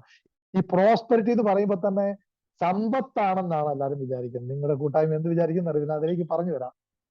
യേശു വന്ന് പറഞ്ഞത് പ്രോസ്പെരിറ്റി ഗോസ്പലാണ്. നിങ്ങൾ ബൈബിൾ ശ്രദ്ധിച്ച് വായിക്കുക. കഴിഞ്ഞ ദിവസം ഒരു ദൈവദാസൻ പ്രസംഗിക്കുന്നത് കേട്ടു. ഈ 2 കൊറിന്തോസ് എത്രയാണ്, 8-ലെ വചനം എടുത്ത് 9-ാം വാക്യം. നമ്മുടെ കർത്താവായ യേശുക്രിസ്തുവിന്റെ കൃപ നിങ്ങൾക്കറിയാമല്ലോ. അവൻ സമ്പന്നനായിരുന്നിട്ടും ദരിദ്രനായി, നിങ്ങളെ പ്രതി ദരിദ്രനായി. ആയതിനാൽ യേശുക്രിസ്തുവിന്റെ ദാരിദ്ര്യത്തോട് നമ്മൾ താതാത്മ്യപ്പെടണമെന്ന് പറഞ്ഞ് യേശുക്രിസ്തുവിനെ ദാരിദ്ര്യവാസിയാക്കി, യേശുക്രിസ്തുവിൽ വിശ്വസിക്കുന്നവരെ ദാരിദ്ര്യവാസിയാക്കി ഭയങ്കര ഭക്തിസാന്ദ്രമായ ഒരു പ്രസംഗം നടത്തുന്ന കേട്ടോ, ഒരു ക്ലാസ്. പ്രിയപ്പെട്ടവർ, അതിന്റെ തൊട്ട് താഴത്തെ വചനം പുള്ളി വായിച്ചിട്ടില്ല, അത് വെളിവായി കിട്ടിയിട്ടുമില്ല. അതിന്റെ തൊട്ട് താഴത്തെ വചനം എന്താണ്? 2 കൊറിന്തോസ് 8-ാം അധ്യായത്തില്, ഒരു വർഷം മുമ്പേ നിങ്ങൾ അഭിലഷിക്കാനും പ്രവർത്തിക്കാനും തുടങ്ങിയ ഈ കാര്യം. അതല്ല, അതിന്റെ തൊട്ട് മുകളിലത്തെ വചനോട് വായിക്കുന്നത്. ഞാൻ അതിന്റെ പകുതി പറഞ്ഞാൽ നിർത്തിയതാ. അതായത് ഞാൻ വചനം ശ്രദ്ധിക്കുന്നില്ല. ഞാൻ നിങ്ങളോട് കൽപ്പിക്കുകയല്ല, നിങ്ങളുടെ സ്നേഹം യഥാർത്ഥമാണെന്ന് മറ്റുള്ളവരുടെ ഉത്സാഹത്തിലൂടെ തെളിയിക്കുകയാണ്. നമ്മുടെ കർത്താവായ യേശുക്രിസ്തുവിന്റെ കൃപ നിങ്ങൾക്ക് അറിയാമല്ലോ. അവൻ സമ്പന്നനായിരുന്നിട്ടും നിങ്ങളെ പ്രതി ദരിദ്രനായി, തന്റെ ദാരിദ്ര്യത്താൽ നിങ്ങൾ സമ്പന്നരാകാൻ വേണ്ടി തന്നെ. ഈ വചനത്തിന്റെ വെളിപാടും കൂടെ കിട്ടണം, എന്നാലേ അത് കംപ്ലീറ്റ് ആകത്തുള്ളൂ. ഇദ്ദേഹം പ്രസംഗിച്ചു തീർത്താണ്, അവൻ നിങ്ങളെ പ്രതി ദരിദ്രനായി. എന്നിട്ട് ബാക്കി പ്രസംഗിക്കുക, നിങ്ങൾ അവന്റെ ദാരിദ്ര്യത്തോട് താതാത്മ്യപ്പെടണം. ദരിദ്രൻ എന്തുതാ? ഞാൻ UK ഉള്ളവരോട് ചോദിക്കില്ല, ദരിദ്രനായിട്ട് ജീവിക്കാനാണ് നിങ്ങൾ എന്തിനാ UK വന്നത്? നിങ്ങൾക്ക് പ്രോസ്പെരിറ്റിയിൽ വിശ്വാസമില്ലെങ്കിൽ നിങ്ങൾ എന്തിന് UK വന്നു? ദാരിദ്ര്യം ജീവിക്കാനാണെങ്കിൽ ഇപ്പൊ ഏറ്റവും നല്ല അന്തരീക്ഷം കേരളത്തിലാണ്. കാരണം പിണറായി സഖാവ് അത് ചെയ്തു വെച്ചിട്ടുണ്ട്. പുള്ളിയെ മാത്രമല്ല കേട്ടോ, സർക്കാരിനെ ഉദ്ദേശിച്ചു. നന്നായിട്ട് ദാരിദ്ര്യത്തിൽ ജീവിക്കാൻ പറ്റിയ നല്ല സാഹചര്യം മറ്റേത് ഉഗാണ്ടയേക്കാൾ നല്ല സാഹചര്യം ഇപ്പോൾ കേരള സഭയിലേക്ക് പോയാൽ കേരളത്തിൽ ജീവിച്ച നമുക്കുണ്ട്. പിന്നെ എന്ത് നമ്മൾ UK വന്നത്? അപ്പൊ നമുക്ക് ഭൗതികമായ സമൃദ്ധി വേണം, പക്ഷെ സുവിശേഷത്തിൽ യേശു സമൃദ്ധി തരുമെന്ന് പറഞ്ഞു കഴിഞ്ഞാൽ ഇവിടെ വാളും വടിവാളും കൊടുക്കും. അവൻ ശരിയല്ല. Prosperity gospel. പ്രിയ, പക്ഷേ ലക്ഷറി ഗോസ്പൽ അല്ല ഇവിടെ പറയുന്നത്, പ്രോസ്പെരിറ്റി ഗോസ്പൽ ഉണ്ട്. ഞാൻ വന്നത് നിങ്ങൾക്ക് ജീവനുണ്ടാകുവാനും അത് സമൃദ്ധമായിട്ടുണ്ടാകും. സമൃദ്ധിയുടെ സുവിശേഷം ഉണ്ട്. അത് നമുക്ക് പെട്ടെന്ന് ഈ ATM കാർഡിലേക്ക് പോകുന്ന നമ്മുടെ പ്രശ്നം. നമുക്ക് ഉടനെ നമ്മുടെ സമൃദ്ധിയുടെ സുവിശേഷം എന്ന് പറഞ്ഞാൽ നമുക്ക് ഈ മണി മൈൻഡഡ് ആയതാണ് നമ്മൾ ഇതിനെ എതിർക്കാൻ കാരണം. അല്ല, യേശു ക്രിസ്തുവിന്റെ സമ്പന്നത എന്താണെന്ന് ഞാൻ ഒരിക്കൽ കൂടെ പറഞ്ഞു തരാം. എഫെസസ്യർക്ക് എഴുതിയ ലേഖനം 3-ാം അധ്യായം അതിന്റെ 16-ാം വാക്യം ഇങ്ങനെയാ പറയുന്നത്: അവിടുത്തെ മഹത്വത്തിന്റെ സമ്പന്നതയ്ക്ക് യോജിച്ച വിധം അവിടുന്ന് തന്റെ ആത്മാവിലൂടെ നിങ്ങളുടെ ആന്തരിക മനുഷ്യനെ ശക്തിപ്പെടുക. പ്രിയപ്പെട്ടവരെ, ദൈവത്തിന്റെ മഹത്വത്തിന്റെ സമ്പന്നതയാണ്, പിതാവായ ദൈവത്തിന്റെ മഹത്വത്തിന്റെ സമ്പന്നതയാണ് യേശു ക്രിസ്തു നമുക്ക് വെളിപ്പെടുത്തി തന്നത്. ഇതാണ് എഫെസസ് 1:17-18 നമ്മൾ മുമ്പ് വായിച്ചതും. ഈ മഹത്വത്തിന്റെ സമ്പന്നത മനസ്സിലാകണമെങ്കിൽ നമ്മുടെ ആന്തരിക മനുഷ്യനെ വെളിപ്പെടുത്തി കിട്ടണം, ബലപ്പെടുത്തണം. നമ്മള് ഈ ആന്തരിക മനുഷ്യനിലൂടെയാണ് നമുക്ക് ഇതിലേക്ക് പ്രവേശിക്കാൻ പറ്റുന്നത്. ഇനി ദൈവം സമ്പത്ത് തരുമെന്ന് പറഞ്ഞാലും നമ്മൾ ബഹളം വെക്കേണ്ടത്. അങ്ങനെ ഈ സമ്പത്തിന്റെ സുവിശേഷം ഈ പറയുന്നവനൊക്കെ തെറ്റുകാരനാണെങ്കിൽ ഏറ്റവും വലിയ അപരാധി പിതാവായ ദൈവം വെളിപാട് പുസ്തകം വായിച്ച ഇതുപോലെ സമ്പന്നയുടെ മധ്യത്തിൽ വസിക്കുന്ന വേറൊരു ദൈവം കാണത്തില്ല. നമ്മുടെ ദൈവത്തിന് സമ്പന്നതയില്ല. യേശു ക്രിസ്തു ഭൂമിയിലായിരുന്നപ്പോ എന്നാ സമ്പന്നതയിലാണ് ജീവിച്ചെന്ന് നമുക്ക് അറിയാമല്ലോ അല്ലെ? അതൊന്നും പറഞ്ഞു തരണം. എനിക്ക് വന്നത് കേട്ട് പല ധ്യാനങ്ങളായിട്ട് നമുക്കറിയാം. ഈ സമ്പത്ത് അതിൽ തന്നെ ഭാവമൊന്നുമല്ലേ. സമ്പത്തിനെ കുറിച്ചല്ല പറയുന്നത്. ഈ സമ്പന്നത എന്ന് പറഞ്ഞാൽ, ഈ പ്രോസ്പെരിറ്റി എന്ന് പറഞ്ഞാൽ ദൈവത്തിന്റെ നിലവാരത്തിൽ നമ്മളെ കൊണ്ടുവരുവാൻ, അതാണ് യേശു പ്രസംഗിച്ചത്. യേശു ദരിദ്രനായിട്ടല്ല ജീവിച്ചത്. നമ്മൾ മുമ്പേ വായിച്ചു, 2 കൊറിന്തോസ് 8:9 വായിച്ചു. അവൻ സമ്പന്നനായിരുന്നിട്ടും നമ്മെ പ്രതി ദരിദ്രനായത് വീണ്ടും നമ്മളെ സമ്പന്നതയിലേക്ക് കൊണ്ടുപോകാൻ വേണ്ടിയാ. പ്രൈസ്തലോ. യേശുക്രിസ്തു പിതാവായ മഹത്വത്തിന്റെ സമ്പന്നതയിലാണ് ജീവിച്ചത്. അവൻ ദരിദ്രനായി വന്നത് നമ്മളെ എല്ലാ വിധത്തിലും നമ്മളെ വീണ്ടും സമ്പന്നരായിട്ട് കൊണ്ടുപോകാൻ വേണ്ടിയാ, സമ്പന്നരാക്കുന്നതിന് വേണ്ടിയാ. അത് ഈ ഭൂമിയിൽ വെച്ച് ആത്മീയമായിട്ടും മാനസികമായിട്ടും ശാരീരികമായിട്ടും സാമൂഹികമായിട്ടും സാമ്പത്തികമായിട്ടും നമ്മൾ ഉയർച്ച പ്രാപിക്കണം എന്ന് തന്നെയാണ് ദൈവം ആഗ്രഹിക്കുന്നത്. Price the Lord. അതിന്റെ ഒരു ഭാഗമാണല്ലോ നമ്മളൊക്കെ ധ്യാനം കൂടി എങ്ങനെയെങ്കിലും IELTS പാസ്സായിട്ട് നമ്മൾ UK എത്തിയത്. ദൈവം അനുഗ്രഹിച്ചുകൊണ്ട് തന്നെയാണ്. അപ്പൊ നമ്മൾ സാമ്പത്തികമായിട്ട് ഉയരണമെന്ന് ഇതിന് പിന്നിൽ ദൈവത്തിന് ഒരു ആഗ്രഹം ഉള്ളത് കൊണ്ടാണ് നമ്മൾ ഇന്നിവിടെ പല നിലവാരത്തിൽ നമ്മൾ ഇവിടെ ആയിരിക്കുന്നത്. അപ്പൊ ദൈവത്തിന് നമുക്ക് മഹത്വം കൊടുക്കാം. ഇനി യഥാർത്ഥ സമ്പന്നത എന്ന് പറയുന്നത് ദൈവത്തിന്റെ നിലവാരത്തിലേക്ക് വരിക എന്നുള്ളത്. ഇത് ദൈവരാജ്യത്തിൽ ഒരു തത്വമാണ്. യേശു പറഞ്ഞു, പിതാവിനെ പോലെ നിങ്ങളും പരിപൂർണരായിരിക്കുവിൻ. ഇത് ദൈവം നമുക്ക് തന്നിരിക്കുന്ന വലിയൊരു ഓഫറാണ്. ആ വിളിയിലേക്കാണ് നമ്മളെ കൊണ്ടുവന്നിരിക്കുന്നത്. അപ്പോൾ ഈ വീണ്ടും ജനിക്കുന്നതിലൂടെ ഈ അദൃശ്യ ലോകത്തിലേക്ക് നമ്മൾ പ്രവേശിക്കുകയാണ്. കാരണം കർത്താവ് ആത്മാവാണ്. ദൈവത്തിന്റെ ആത്മാവും നമ്മുടെ ആത്മാവും ഒന്നാകുമ്പോൾ ഈ ഒരു നിലവാരത്തിലേക്കാണ് നമ്മൾ വരുന്നത്, ദൈവവുമായിട്ടുള്ള കൂട്ടായ്മയിലേക്ക്. ഇതാണ് ദൈവരാജ്യത്തിന്റെ കൂട്ടായ്മ. ദൈവരാജ്യത്തിലായിരിക്കുന്ന നമ്മൾ ഒരു സൂപ്പർ നാച്ചുറൽ എന്ന് വെച്ചാൽ ഒരു എക്സ്ട്രാ ഓർഡിനറി ലൈഫ് സ്റ്റൈലിലേക്കാണ് കർത്താവ് നമ്മളെ കൊണ്ടുവരുന്നത്. ഇത് നമ്മൾ ധ്യാനിക്കുക എന്ന് പറഞ്ഞാൽ ഇത് പഠിക്കേണ്ട വിഷയമാണ്. ധ്യാനിക്കുക എന്ന അർത്ഥം പഠിക്കുക എന്ന ബൈബിൾ പ്രകാരം. ഇത് ദൈവവചനത്തെ പഠിച്ചാലേ നമുക്ക് ഇതിനകത്ത് പ്രവേശിക്കാൻ പറ്റത്തുള്ളൂ. ജോഷുവയോട് പറയുന്നുണ്ട്, നീ രാവും പകലും എന്ത് ചെയ്യണം? കർത്താവിന്റെ വചനം നിയമങ്ങളെ ധ്യാനിക്കണം. അതിന്റെ റൂട്ട് വേർഡിന്റെ അർത്ഥം എന്താണെന്ന് ചോദിച്ചാൽ, ധ്യാനിക്കുക എന്ന് പറഞ്ഞാൽ രാവും പകലും ഉച്ചത്തിൽ ധ്യാനിക്കുക, ഉച്ചത്തിൽ സംസാരിക്കുക, ചർച്ച ചെയ്യുക, പഠിക്കുക എന്നൊക്കെയാണ് ആ വാക്കിന്റെ അർത്ഥം. രാവും പകലും നമ്മുടെ വീടുകളിൽ ഇത് ചർച്ച ചെയ്യണം. ദൈവത്തിന്റെ നിയമത്തെക്കുറിച്ച്, ദൈവരാജ്യത്തിന്റെ നിയമത്തെക്കുറിച്ച് നമ്മൾ ചർച്ച ചെയ്യണം, നമ്മൾ പഠിക്കണം. നിങ്ങളിത് പരീക്ഷിച്ചു നോക്കിക്കോ. ഞങ്ങളുടെ കുടുംബത്തിന്റെ അനുഭവമാണ്. നാൾക്ക് നാൾ നമ്മൾ സ്പിരിച്വൽ അതോറിറ്റിയിൽ വളരും. എല്ലാ മേഖലയിലും കർത്താവ് നമ്മളെ ഇങ്ങനെ ഉയർത്തിക്കൊണ്ടുവരുന്നതാണ്. ഇത് ദൈവരാജ്യത്തിന്റെ നിയമമാണ്, ദൈവരാജ്യത്തിലെ ഒരു തത്വമാണ്, ലൈഫ് സ്റ്റൈലാണ്.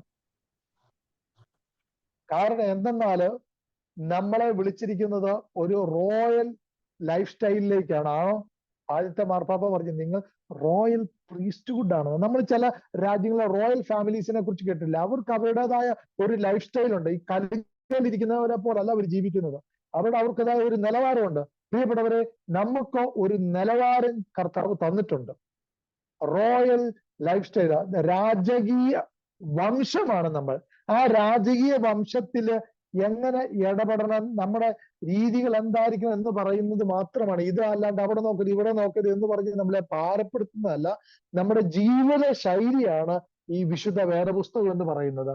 ആ ജീവിത ശൈലിയിൽ ഒരു സാധ്യതയാണ് നമ്മൾക്കുള്ള സാധ്യതയായി യേശുക്രിസ്തു വന്നിട്ട് പറഞ്ഞത്, നിങ്ങൾ നിങ്ങളുടെ അപ്പയെ പോലെ, നമ്മുടെ അപ്പനെ പോലെ പരിപൂർണരായിരിക്കുവിൻ. ഇതൊരു സമ്പന്നതയാണ്. ദൈവത്തെ പോലെയാകാൻ വിളിക്കപ്പെട്ടവരാണ് നമ്മൾ. റോമ 8:17 അത് തന്നെയല്ലേ പറയും, നിങ്ങൾ ദൈവത്തിന്റെ അവകാശിയാണെന്ന് പറഞ്ഞാൽ അതൊന്ന് വെളിപാടായി നമ്മുടെ അകത്തേക്കൊന്ന് കയറട്ടെ. 1000 പ്രാവശ്യം ബോധ മനസ്സിൽ പറയാൻ പറ്റുമോ, ഞാൻ ദൈവത്തിന്റെ അവകാശിയാണെന്ന്? എന്തൊരു നിലവാര പ്രിയപ്പെട്ടവരെ നമുക്ക് തന്നിരിക്കുന്നത്. ദൈവത്തെ അവകാശം പറയാൻ വിളിക്കപ്പെട്ടിരിക്കുന്ന ജനതയാണ് നമ്മള്. ഇത് പിടിച്ചെടുത്താൽ, ഈ വചനങ്ങൾ പിടിച്ചെടുത്താൽ ഇത് നമ്മളിൽ മാംസം ധരിക്കും.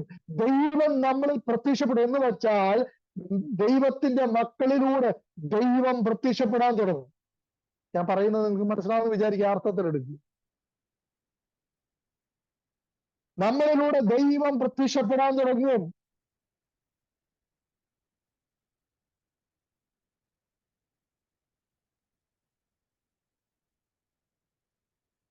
ദൈവത്തിന്റെ അവകാശം പറയുവാൻ യേശുക്രിസ്തുവിനെ പോലെ ഞാനും എൻ്റെ പിതാവും ഒന്നാണ്. ഈ വിളി തന്നെ നമുക്കും വിളി കിട്ടിയിരിക്കുക. പിതാവ് ഞാനും അങ്ങ് ഒന്നായിരിക്കുന്ന പോലെ അവരും നമ്മൾ ഒന്നാകേണ്ടതിന് ഞാൻ പ്രാർത്ഥിക്കുന്നു.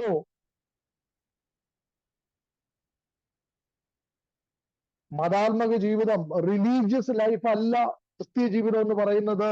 ഇത് റിലേഷൻഷിപ്പാണ്, ബന്ധമാണ്, അപ്പനുമായിട്ടുള്ള ബന്ധമാണ്, മുന്തിരിവള്ളിയും ശാഖകളുമായിട്ടുള്ള ബന്ധം. യേശു വളരെ സ്പഷ്ടമായിട്ട് നമ്മളെ പഠിപ്പിച്ചു. ഇത് റിലേഷൻഷിപ്പാണ്. ഇതിലേക്ക് വരുമ്പോഴാണ് ഇത് പ്രാക്ടീസ് ചെയ്യണം. ദൈവവചനത്തിൽ നമ്മൾ പ്രാക്ടീസ് ചെയ്യുന്തോറും നമ്മുടെ നിലവാരം മാറും. ഇന്ന് നമ്മളിത് കേട്ടാൽ, ഒരു ദൈവവചനത്തിന്റെ വെളിപാട് ഒരു ദിവസം നമുക്ക് കിട്ടിയാൽ അന്ന് മുതൽ നമ്മളിത് പ്രാക്ടീസ് ചെയ്യണം.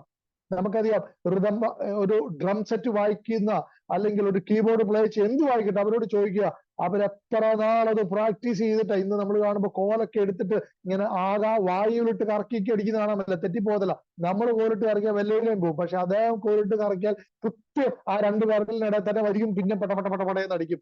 ഇത് മണിക്കൂറുകൾ ഇതുമായിട്ട് പ്രാക്ടീസ് ചെയ്യുകയും ചെലവഴിക്കുകയും ചെയ്തതിന്റെ വെളിച്ചത്തിലാണ് നടക്കുന്നത്. അങ്ങനെയെങ്കിൽ പ്രിയപ്പെട്ടവരെ, നമ്മൾ ദൈവവചനം മണിക്കൂറുകൾ നമ്മൾ ഇത് പഠിക്കണം, പ്രാക്ടീസ് ചെയ്താൽ പ്രിയപ്പെട്ടവരെ, നമ്മൾ പോലും അറിയാതെ നമ്മളിൽ നിന്ന് ദൈവശക്തി പുറപ്പെടാൻ തുടങ്ങും. നമ്മുടെ അപ്പൻ നമ്മളിലൂടെ പ്രത്യക്ഷപ്പെടാൻ തുടങ്ങും. ഇത് നമ്മൾ ആമേൻ പറഞ്ഞ് റിസീവ് ചെയ്യേണ്ട ഒരു അഭിഷേകമാണ്.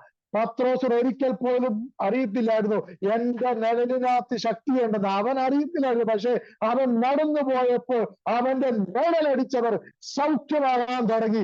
ആ സൗഖ്യമായവർ അവര് ടെസ്റ്റ് മണി പറഞ്ഞു, അയ്യോ പത്രോസ് ഞങ്ങളെ തൊട്ടില്ല, പക്ഷേ പത്രോസിന്റെ നിഴലടിച്ചപ്പോൾ ഇതാ ഞാൻ സൗഖ്യമായി. അപ്പോൾ എന്ത് ചെയ്തു?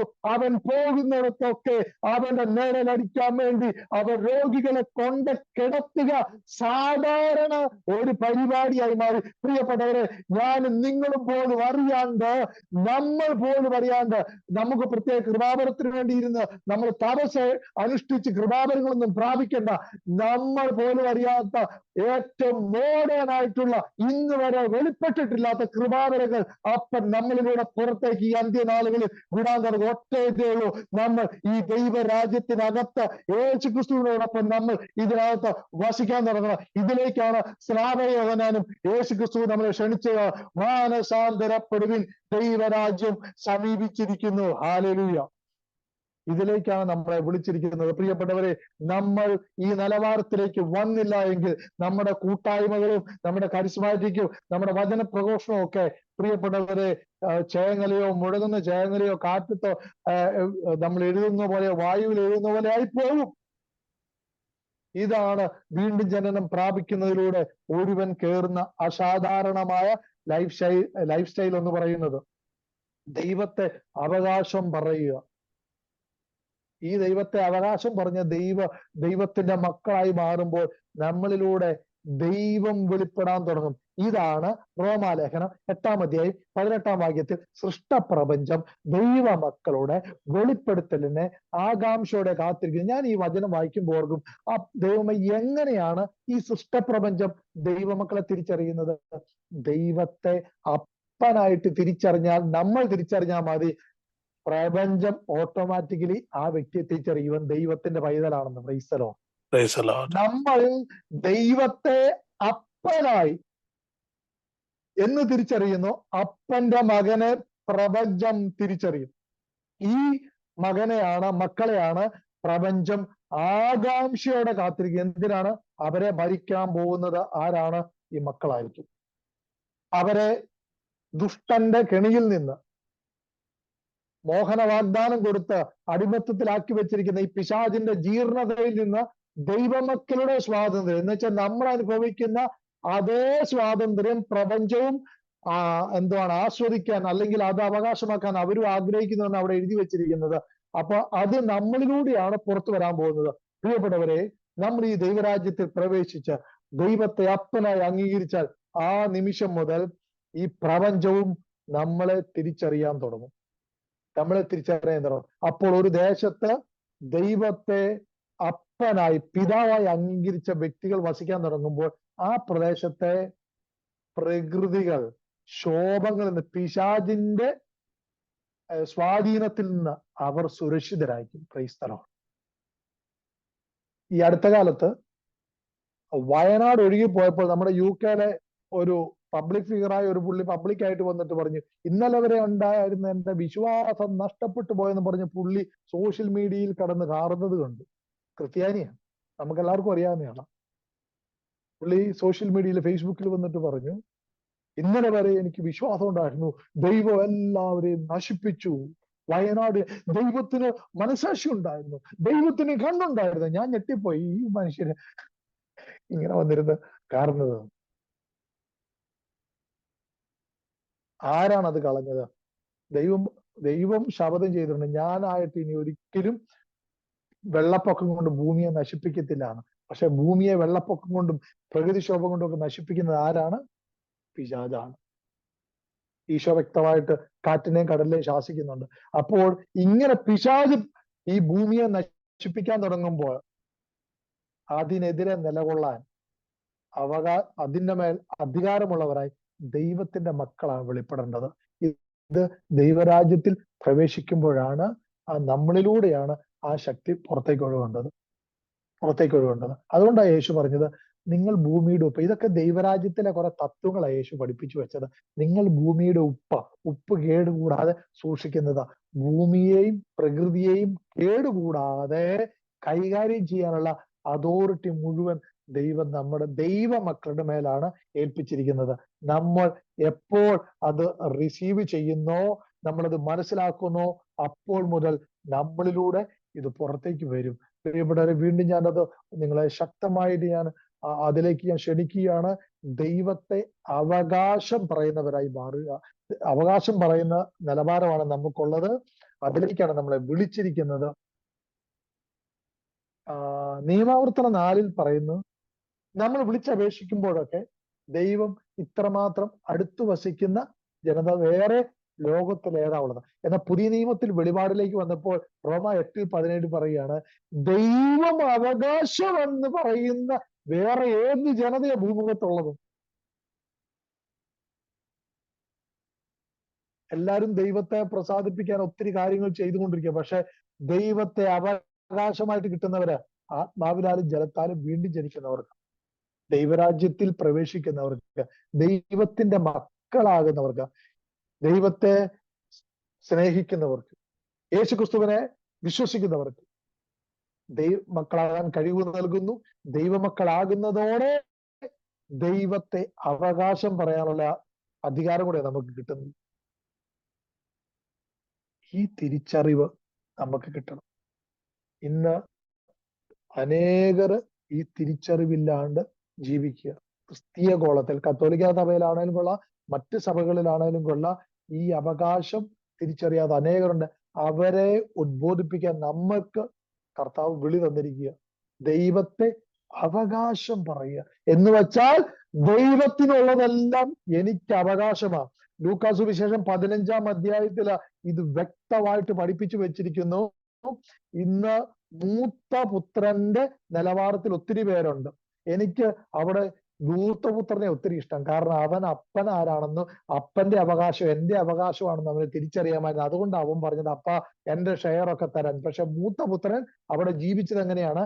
ദാസനെ പോലെ, ഒരു ഭക്തന്റെ വേഷത്തിൽ പറയുന്നതൊക്കെ യെസ് യെസ് എന്ന് പറഞ്ഞ് അവൻ ചെയ്തുകൊണ്ടിരിക്കുകയായിരുന്നു. അവൻ ആ വെളിപാടില്ലായിരുന്നു. ഇത്രയും വർഷം അവന്റെ ജീവിതം അവൻ ആ ഒരു വെളിപാടിലല്ല അവൻ നയിച്ചത്. അപ്പൻ ഞെട്ടിപ്പോയി കാണും. ഞാനത് വായിക്കുമ്പോൾ ഓർക്കുകയാണ്, നീ ഇത്രയും കാലമായിട്ട് എനിക്കൊരു ആട്ടിൻ കുഞ്ഞിനെ തന്നില്ലല്ലോ, ഞാൻ നിനക്ക് ഇത്രയും വർഷമായിട്ട് ദാസ്യവേല ചെയ്യുകയായിരുന്നു എന്ന് പറഞ്ഞപ്പോൾ, ആ വാക്ക് അവന്റെ ഉള്ളിൽ നിന്ന് പറഞ്ഞപ്പോൾ ആ പിതാവ് ഞെട്ടിക്കാണും. എടാ, കുറച്ചു മുമ്പ് അവൻ വയലിൽ നിന്ന് വരുമ്പോൾ അവന്റെ ദാസന്മാർ ഇവനോടൊരു കാര്യം പറയുന്നുണ്ട്, നിന്റെ ഇളയ സഹോദരൻ വന്നിരിക്കുന്നതുകൊണ്ട് നിന്റെ പിതാവ് അത് സെലിബ്രേറ്റ് ചെയ്യാറുണ്ട്. അവർ ഇവനോട് ഉദ്ബോധിപ്പിക്കുക, ഇവനെ പഠിപ്പിച്ചു കൊടുക്കുകയാണ്, നിന്റെ പിതാവ് അത് സെലിബ്രേറ്റ് ചെയ്യും. ഇവനിവിടെ വന്നിച്ചെന്ന് പറയുകയാണ്, ഞാൻ അങ്ങേക്ക് ദാസ്യവേല ചെയ്യുകയായിരുന്നു. എന്ന് വെച്ചാൽ അപ്പനെ യജമാനനെ പോലെ ആകാശങ്ങളിൽ ഇരിക്കുന്ന അനശ്വരനായ ദൈവം നമ്മൾ പാടുന്നത് പോലെ കണ്ടുകൊണ്ടിരിക്കുകയാണ്. പക്ഷെ അപ്പം പറഞ്ഞു, മോനെ എനിക്കുള്ളതെല്ലാം നിനക്കുള്ളതാണ്. ഈ ഒരു വെളിപാടിലേക്കാണ് എഫെസസ് 1:10 പറയുന്നത് പോലെ ജ്ഞാനത്തിന്റെയും വെളിപാടിന്റെയും ആത്മാവിനാൽ നമ്മൾ ഈ അഭിഷേകത്തിലേക്കും ഈ തിരിച്ചറിവിലേക്കും നമ്മൾ വരട്ടെ. ദൈവത്തെ അവകാശം പറയുവാൻ, ദൈവത്തിനുള്ളതൊക്കെ അവകാശികളാണെന്ന് തിരിച്ചറിഞ്ഞ് ജീവിക്കുന്ന നമ്മളെയാണ് ലോകം പ്രതീക്ഷിക്കുന്നത്. ലോകം പ്രതീക്ഷിക്കുന്നത്. യേശു പ്രാർത്ഥിച്ചത് അതാണ്, അപ്പാ അവിടുന്ന് എന്നെ സ്നേഹിച്ചതുപോലെ തന്നെ ഇവരെയും സ്നേഹിക്കുന്നുവെന്ന് ലോകം അറിയട്ടെ. എന്തിനാണ് ലോകം അറിയുന്നത്? അതുകൂടെ പറഞ്ഞ് ഞാൻ അവസാനിപ്പിക്കാം. ലോകം എന്തിനാണ്? ദൈവം നമ്മളെ സ്നേഹിക്കുന്നുണ്ടെന്ന് ലോകം അറിയണം. ലോകം എന്ന് പറഞ്ഞാൽ അതിനകത്ത് മനുഷ്യരെന്ന് കൂടെ അതിനകത്ത് ബിബ്ലിക്കലായിട്ട് അർത്ഥമുണ്ട്. ലോകം എന്ന് വെച്ചാൽ സകലരും അറിയണം, സകലരും അറിയണം ദൈവം എന്നെ സ്നേഹിക്കുന്നുവെന്ന്. സകല എന്തിനാണ്? UK അറിയണം, US അറിയണം, ആഫ്രിക്ക അറിയണം, ഏഷ്യ അറിയണം. നമ്മുടെ വിളി അവിടെ കിടക്കുന്ന പ്രിയപ്പെട്ടവരെ. നമ്മുടെ വിളി ഇതാണ്. ലോക രാജ്യങ്ങൾ ദൈവം നമ്മളെ സ്നേഹിക്കുന്നെന്ന് അറിയുന്ന ആ നിലവാരത്തിലേക്ക്. എന്തിനാണ്? യേശു പറഞ്ഞു, നിങ്ങളുടെ സൽപ്രവൃത്തികൾ കണ്ടിട്ട് മറ്റുള്ളവർ ദൈവത്തെ, പിതാവിനെ സ്തുതിക്കണം. ഈ സൽപ്രവൃത്തി എന്ന് പറയുന്നത് പുണ്യപ്രവൃത്തിയല്ല, ഭക്ഷണം കൊടുക്കുന്നതും മറ്റുള്ളവർക്ക് എന്തെങ്കിലും ചെയ്യുന്നതല്ല. ബൈബിളിൽ വ്യക്തമായിട്ട് പറയുന്നു. അപ്പസ്തോല പ്രവൃത്തി പറയുന്നുണ്ട്, മുടന്തനെ സൗഖ്യമാക്കിയപ്പോൾ പത്രോസ് പറയുന്നുണ്ട്, ഈ സൽപ്രവൃത്തി കണ്ടിട്ടാണോ നിങ്ങൾ ചോദ്യം ചെയ്യുന്നത്? സൽപ്രവൃത്തി പറഞ്ഞാൽ ഗോഡ്സ് വർക്ക്, ദൈവത്തിന്റെ പ്രവൃത്തി എന്നാണ് ബൈബിളിൽ സൽപ്രവൃത്തിനെ ഉദ്ദേശിക്കുന്നത്. എന്ന് വെച്ചാൽ ദൈവത്തിന്റെ പ്രവൃത്തി ചെയ്യാൻ നമ്മൾ വിളിക്കപ്പെട്ടിരിക്കുന്നവരാ. ഈ അർത്ഥത്തിലാണ് യേശു പറഞ്ഞത്, നിങ്ങളുടെ സൽപ്രവൃത്തികൾ കണ്ടിട്ട് മറ്റുള്ളവർ പിതാവായ ദൈവത്തെ സ്തുതിക്കണം. ചോറ് കത്തോലിക്കനും കൊടുക്കും, ക്രിസ്ത്യാനിയും കൊടുക്കും, DYFIക്കാർ കൊടുക്കുന്നുണ്ട് പൊതിച്ചോറ് ഇപ്പോൾ. അതുകൊണ്ട് പിതാവായ ദൈവത്തെ അറിയത്തില്ല. ദൈവം നമ്മളിലൂടെ പ്രത്യക്ഷപ്പെടുന്ന ഈ നിലവാരത്തിലുള്ള പ്രവൃത്തികളെയാണ് യേശുക്രിസ്തു ഇവിടെ മെൻഷൻ ചെയ്യുന്നത്. അപ്പോൾ ആ നിലവാരത്തിലാണ് യോഹന്നാൻ 17:23 പ്രാർത്ഥിക്കുന്നത്, പിതാവേ അങ്ങ് എന്നെ സ്നേഹിച്ചതുപോലെ തന്നെ ഇവരെയും അങ്ങ് സ്നേഹിക്കുന്ന ലോകം അറിയട്ടെ. അതാണ് അപ്പന്റെ അഭിഷേകം നമ്മുടെ മേലെ വന്നിരിക്കുന്നത്. അതാണ് യേശുക്രിസ്തു പ്രാർത്ഥിച്ചിരിക്കുന്നത്. ഈ നിലവാരത്തിലേക്ക് നമ്മളെ കർത്താവ് കൂട്ടിക്കൊണ്ടു പോകാനായിട്ട് വന്നിരിക്കുന്നത്. ആകയാൽ നമ്മൾ പരിശുദ്ധാത്മാവിനാലും ജലത്താലും വീണ്ടും ജനിച്ച് ഇതിലേക്ക് പ്രവേശിക്കുക, ദൈവരാജ്യത്തിൽ ജീവിക്കുക. പ്രിയപ്പെട്ടവരെ, കർത്താവ് നമ്മളെ സമയം എന്റെ തീരാറായി മനസ്സിലാക്കുന്നു. കർത്താവ് നമ്മളെ അതിലേക്ക് നമ്മളെ നടത്തേണ്ട പ്രിയപ്പെട്ടവരെ. ഈ ഒരു അഭിഷേകം നമ്മൾ പ്രാപിക്കുക. ഇന്ന് തന്നെ കേൾക്കുന്ന ഓരോരുത്തരും നമ്മൾ ഈ രാജ്യത്ത് ദൈവം കൊണ്ടുവന്നിട്ടുണ്ടെങ്കിൽ പ്രിയപ്പെട്ടവരെ, ഇവിടെ അപ്പൻ നമ്മളിലൂടെ പ്രത്യക്ഷപ്പെടും. അപ്പൻ നമ്മളിലൂടെ പ്രത്യക്ഷപ്പെടാം. നല്ലവരാകാൻ വേണ്ടിയല്ല, നല്ലവരാകാനല്ല വിളിച്ചിരിക്കുന്നത്, ദൈവമക്കളാകാൻ, ദൈവത്തിന്റെ തേജസ് വെളിപ്പെടുത്തുവാനായിട്ട്. നല്ലവരെല്ലാ സമുദായത്തിലുമാണ്, പക്ഷെ ദൈവം മക്കൾ, ദൈവത്തിന്റെ മക്കൾ, അത് നമ്മുടെ ഇടയിലേ ഉള്ളൂ. ആ തിരിച്ചറിവ് കിട്ടി ബാക്കിയുള്ളവരെയും ഇതിലേക്ക് ഓടിച്ചു കയറ്റുവാനായിട്ടാണ് നമ്മുടെ വിളി. നമ്മുടെ ശുശ്രൂഷകൾ, നിങ്ങളുടെ ഈ ഫെലോഷിപ്പിന്റെ ഇവിടുത്തെ യുകെയിലെ ശുശ്രൂഷകൾ അതിന് മുഖാന്തരമാകട്ടെ. ഞാനിവിടെ വന്ന നാളുകളിൽ പല ഫ്ലയറുകളും പലരുടെയും കണ്ടു. യുകെയിൽ നല്ലൊരു ജീവിതം നയിക്കാൻ ആഗ്രഹിക്കുന്നവർ ഈ നാളുകളിൽ നടത്തുന്ന വെക്കേഷൻ നടത്തുന്ന ധ്യാനത്തിലേക്ക് വരാൻ പറഞ്ഞ് ക്ഷണിക്കുന്നത്. ഞാൻ അവർക്ക് എത്രയോ പാപ്പരത്വമാണ് ആ ഫ്ലയറിലൊക്കെ വിളിച്ചു പറയുന്നത്. യുകെയിൽ നല്ലൊരു ജീവിതം നയിക്കാനാണോ ദൈവവചനം ഇവിടെ പ്രഘോഷിക്കുന്നത്? ഓടിച്ചു കയറ്റിയത് അതിനല്ല. യുകെ ദൈവമക്കളെ പോലെ ജീവിക്കാൻ നിങ്ങൾ ആഗ്രഹിക്കുന്നെങ്കിൽ ഈ ശുശ്രൂഷയിലേക്ക് വരിക എന്ന് ഫ്ലയർ അടിക്കട്ടെ. പ്രിയപ്പെട്ടവരെ, അത്തരം ശുശ്രൂഷകൾ നിങ്ങളുടെ കൂട്ടായ്മയിലൂടെ, നമ്മുടെ കൂട്ടായ്മയിലൂടെ ഒക്കെ സംഭവിക്കട്ടെ എന്ന് ഞാൻ ആഗ്രഹിക്കുകയാണ്. ഒരു നിമിഷം നമുക്ക് പ്രാർത്ഥിക്കാം. ഈ കേൾക്കപ്പെട്ട വചനത്തിന്റെ വെളിച്ചത്തിൽ കർത്താവ് ഇപ്പോൾ തന്നെ വലിയൊരു അഭിഷേകം കർത്താവ് ഈ സകല ഡിവൈസിലും അയക്കണമെന്ന് ഞാൻ പ്രാർത്ഥിക്കുകയാണ്. അപ്പൊ ആത്മാവിനാലും ജലത്താലും വീണ്ടും ജനിച്ചവരായി മാറട്ടെ. അദൃശ്യമായ ദൈവരാജ്യത്തെ തൊടുന്ന നിലവാരത്തിലേക്ക് കർത്താവ് ഇപ്പോൾ ഈ പ്രിയ മക്കളെ അവിടുന്ന് അഭിഷേകം ചെയ്യണമെന്ന് പ്രാർത്ഥിക്കുകയാണ്. അദൃശ്യമായത് കാണുവാൻ, അദൃശ്യമായത് ദർശിക്കുവാൻ, അദൃശ്യമായതിനെ തൊടുവാൻ, അദൃശ്യമായ രാജ്യത്തിന്റെ നിയമങ്ങളും അഭിഷേകവും സ്വീകരിച്ച് ഈ ദൃശ്യലോകത്തിൽ അത് വെളിപ്പെടുത്തുന്നവരായി മാറുവാൻ, അദൃശ്യനായ ദൈവത്തെ യേശുക്രിസ്തു ഈ ഭൂമിയിൽ ജീവിതം കൊണ്ട് വെളിപ്പെടുത്തിയതുപോലെ അപ്പാ അവിടുത്തെ അദൃശ്യമായ സാന്നിധ്യം ഞങ്ങളുടെ ദൃശ്യമായ ജീവിതത്തിലൂടെ അനേകരിൽ വെളിപ്പെടുത്തുവാനും അങ്ങനെ അനേക മക്കളെ പിശാചിന്റെ അടിമത്തത്തിൽ നിന്ന് ദൈവരാജ്യത്തിലേക്ക് കൂട്ടിക്കൊണ്ടുവരുവാൻ വലിയൊരു അഭിഷേകം ഈ പ്രിയപ്പെട്ട മക്കളുടെ മേൽ ഇപ്പോൾ അയക്കണമെന്ന് പ്രാർത്ഥിക്കുകയാണ്. നമുക്ക് ഒരുമിച്ചൊന്ന് സഹായിക്കുന്നവരൊക്കെ മൈക്ക് അൺമ്യൂട്ട് ചെയ്ത് നമുക്കൊന്ന് നമ്മുടെ അപ്പനെ സ്തുതിച്ച് മഹത്വപ്പെടുത്തുക. അത് എല്ലാ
മഹത്വവും അപ്പ അങ്ങേക്ക് നൽകുന്നു.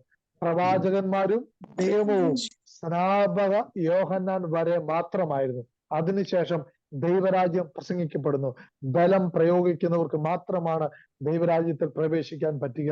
അതിനാൽ പ്രിയപ്പെട്ടവരെല്ലാവരും ഈ ഒരു ദൈവരാജ്യ അഭിഷേകത്തിലേക്ക് കടന്നു വരട്ടെ എന്ന് ആഗ്രഹിക്കുന്നു, പ്രാർത്ഥിക്കുന്നു. അതിനായി നമ്മുടെ അപ്പൻ യേശുക്രിസ്തുവിലൂടെ പരിശുദ്ധാത്മാവിൽ നിങ്ങളെല്ലാവരെയും അതിനായി സഹായിക്കട്ടെ. ആ ഒരു വെളിപാടിന്റെയും ജ്ഞാനത്തിന്റെയും ആത്മാവിനെ ദൈവം ഈ കൂട്ടായ്മ എല്ലാവർക്കും നൽകട്ടെ എന്ന് പ്രാർത്ഥിക്കുന്നു.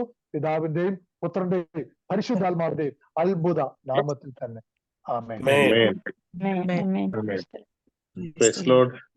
Thank you Antony brother. നമുക്കിപ്പോ ഈ നിമിഷം നമുക്ക് ആന്റണി ബ്രദറിനെയും അദ്ദേഹത്തിന്റെ എല്ലാ ശുശ്രൂഷകളെയും നമുക്ക് ദൈവസന്നിധിയിലേക്ക് സമർപ്പിക്കാം. അദ്ദേഹത്തിന്റെ കുടുംബം, അദ്ദേഹമായി ചെയ്യുന്ന എല്ലാ ശുശ്രൂഷകളും ദൈവസന്നിധിയിലേക്ക് സമർപ്പിച്ചുകൊണ്ട് നന്ദി നിറഞ്ഞ ഹൃദയത്തോടെ ഹല്ലേലൂയ. എല്ലാവരും ഒന്ന് ഒരിക്കൽ കൂടി നമുക്ക് ദൈവത്തെ സ്തുതിച്ച് ആ മകന് വേണ്ടി, ആ കുടുംബത്തിന് വേണ്ടി, അദ്ദേഹത്തിന്റെ ശുശ്രൂഷയ്ക്ക് വേണ്ടി നമുക്ക് ദൈവത്തിന് നന്ദി അർപ്പിച്ച് പ്രാർത്ഥിക്കാം. എല്ലാവരും ഒന്ന് കരങ്ങൾ ഉയർത്തി, ഹൃദയം ദൈവസന്നിധിയിലേക്ക് ഉയർത്തി എല്ലാവരും ഒന്ന് സ്തുതിക്കാമോ? Hallelujah, Hallelujah, hallelujah. hallelujah. നിന്നെ Hallelujah, സ്തുതിക്കുന്നു, brother. നിന്നെ ആരാധിക്കുന്നു, നന്ദി പറയുന്നു. Hallelujah, hallelujah. പരിശുദ്ധാത്മാവേ, Hallelujah. പ്രാർത്ഥിക്കുന്നു. Hallelujah, hallelujah, പരിശുദ്ധാത്മാവേ hallelujah. നിറയണമേ എന്ന് Thank you, പ്രാർത്ഥിക്കുന്നു. Jesus. Yeshua. പരിശുദ്ധാത്മാവേ നിറയണമേ എന്ന് പ്രാർത്ഥിക്കുന്നു. ദൈവിക ചൈതന്യം നിറയട്ടെ എന്ന് പ്രാർത്ഥിക്കുന്നു. രാജ്യ സ്വന്തമാക്കുക, ദൈവരാജ്യ ഹല്ലേലൂയ, സ്വന്തമാക്കുവാനായിട്ട് ഹല്ലേലൂയ, ജോൺ ബ്രദറിന്റെ മുഖിനങ്ങനെ ഹല്ലേലൂയ, നന്ദി പറയുന്നു. Hallelujah, hallelujah. ഈ മകനെ ആരാധന, മുഴുവൻ ഹല്ലേലൂയ, കർത്താവേ അവിടുന്ന് ഉപയോഗിക്കുന്നതിന് ഹല്ലേലൂയ. യോഗ്യത. യേശുവേ, ആരാധന, ഹല്ലേലൂയ.